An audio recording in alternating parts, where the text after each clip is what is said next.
19 का चुनाव आया तो बहन जी और अखिलेश मिल लिए सिर्फ 15 सीट जीते, मां बाकी पार्लिमानी निशिस्त पर बीजेपी कामयाब हो गई। आप कब तक अपने वोट को खराब करेंगे?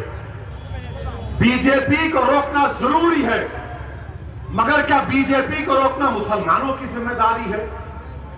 अच्छा, हैरत की बात यह है कि अगर मुसलमान ये सेकुलर पार्टी को वोट नहीं दिया तो बोलेंगे मियां अगर तुम वोट डिवाइड होगा बीजेपी आ जाएगी, और अगर यादव बीजेपी को वोट देगा तो बोलेंगे हाँ छोटा भाई है गया होगा, हम बड़े भाई।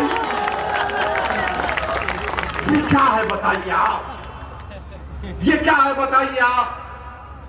आपका वोटर बीजेपी को वोट देगा तो बोलेंगे नहीं नहीं छोटा भाई है गया है, हम तो बड़े भाई हैं आपके साथ हैं।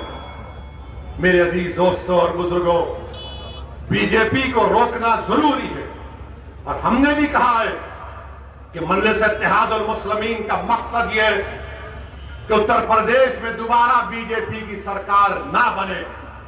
दोबारा इंशाअल्लाह ताला योगी आदित्यनाथ उत्तर प्रदेश का चीफ मिनिस्टर ना बने, यह मजलिस की कोशिश है। मगर मजलिस की कोशिश यह भी है कि मजलिस के उम्मीदवार कामयाब हो, मजलिस के एमएलए कामयाब हो। लोग बोलेंगे असदुद्दीन ओवैसी तुम्हारे अगर 10-20 इंशाअल्लाह एमएलए कामयाब हो गए तो क्या करोगे?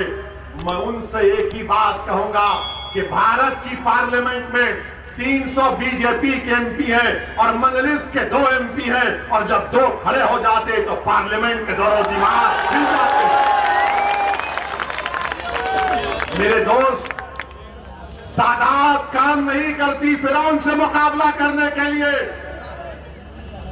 तादाद काम नहीं करती नमरूद से मुकाबला करने के लिए, तादाद काम नहीं किया बदर के मैदान में, तादाद ने काम नहीं किया मवक्ता के मैदान में। क्या काम करती है इखलास, और इखलास कब पैदा होगा? जब रब्बे करीम से मोहब्बत और खौफ होगा।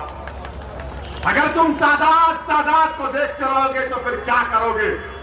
याद रखो, अगर यही हमारी सोच रही तो आइंदा 20 साल में तुम अपने घर के दरवाजों को बंद करके बैठ जाओगे।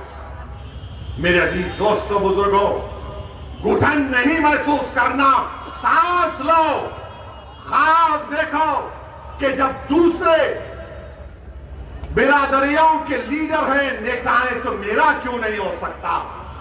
लीडरशिप बनाओ, ख्वाब देखना शुरू करो। मैं तुमसे जो ख्वाब की बात कर रहा हूं, मुरादाबाद के मेरे गयूर नौजवानों, बुजुर्गों, मेरी इज्जतदार मां और बहनों, मेरा ख्वाब ये नहीं है कि तुम आसमान पर जाकर तारे तोड़कर लाओ, या चांद की मट्टी लेकर आओ, या समंदर की खाक में जाकर वहां से कुछ खाक उठाकर लाओ।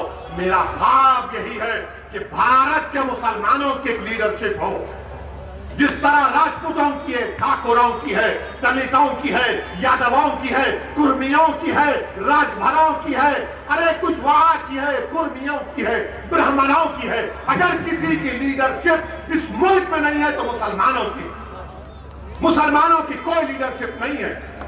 मेरे अजीज दोस्तों और बुजुर्गों, यही ख्वाब को लेकर भारत के कोने कोने में फिरता हूं, यही ख्वाब को पूरा करना चाहता हूं, और उसी ख्वाब को पूरा करने के लिए मैं आपके पास आया हूं। पहले भी आया था, अब भी आया हूं, और जब तक रब्बे करीम जिंदा रखेगा मैं आज़ाद रहूंगा। मैं अपना ख्वाब, आपका ख्वाब आपको याद दिलाता रहूंगा। इस ख्वाब को पूरा करना। मैं कहीं जाने वाला नहीं हूं, जाऊंगा तो एक दिन जमीन की ग़िज़ा बनूंगा, मगर जब तक जमीन पर रहूंगा अपने हक के लिए लड़ता रहूंगा, अपने उम्मीदों को, अपने ख्वाबों को पूरा करता रहूंगा। मेरे अजीज दोस्तों और बुजुर्गों, और फिर आप देखते हैं कि यहां पर मुरादाबाद में आप देखते हैं कि जो कोई पार्टी आती वो कहती है कि हम गवर्नमेंट की यूनिवर्सिटी बनाएंगे। मोहतरम अखिलेश यादव, 5 साल तुम्हारी सरकार रही, तुमने मुरादाबाद डिवीजन में गवर्नमेंट यूनिवर्सिटी नहीं बना पाए? एक गवर्नमेंट यूनिवर्सिटी बना देते, नहीं बना पाए। पूरे मुरादाबाद डिवीजन में 5 जिले आते हैं, बच्चों को तालीम के लिए बरेली जाना पड़ता है, गवर्नमेंट यूनिवर्सिटी नहीं है। और सब बोलेंगे अखिलेश को 5 साल मिले, तो अब आकर कहेंगे हमको बस नहीं थे 5 साल, और 10 साल दे दो। अरे भाई, तुमने 5 साल में नहीं किया। यहां से रोड जाती उत्तराखंड को, माशाल्लाह से रोड नहीं, खड्डे नजर आते। अगर बाबा से जाकर पूछेंगे तो बाबा बोलेंगे नाम बदल दूंगा, खड्डों की बात मत करो। यहां पर अखिलेश की सरकार थी, आपने क्या किया बुनकरों के बारे में बताओ। हमारे अंसारी भाई के पावरलूम के बारे में तुमने क्या किया बताओ। आज वो पावरलूम, उसका बरकी, उसका बिजली का बिल 1000 गुना योगी आदित्यनाथ की सरकार ने बढ़ा दिया। आज वो पावरलूम और बुनकर परेशान है। कुरैश बरादरी के लोग जिनका रिवायती कारोबार है, स्लॉटर हाउसेस को आपने नहीं खोला, लाइसेंस नहीं दी। आप बताइए, आपने तो वोट दिया था ना, ये इस पर क्या हुआ? साफ पीने का पानी मुरादाबाद में नहीं मिलता, केमिकल आता है, गंदा पानी आता है। मेरे अजीज दोस्तों और बुजुर्गों, मेरी आपसे गुजारिश है कि इन तमाम चीज पर आप गौर करिए, एक अच्छा फैसला लीजिए। जमहूरियत में आवाम जो फैसला लेती है हम उसको कबूल करते हैं। लोग आपसे पूछेंगे कि ओवैसी ने हैदराबाद में क्या किया, उसके साथ एमएलए है, वो तो गवर्नमेंट नहीं बना था। मेरे अजीज दोस्तों और बुजुर्गों, मैं आपसे वादा कर रहा हूं कि जब तक मैं जिंदा रहूंगा, जब तक अल्लाह मुझे जिंदा रखेगा, मैं ना कोई मंत्री बनूंगा ना कोई संतरी बनूंगा। मैं एक मर्द मुजाहिद की तरह गरीब और मजलूम आवाम के हक के लिए लड़ता रहूंगा।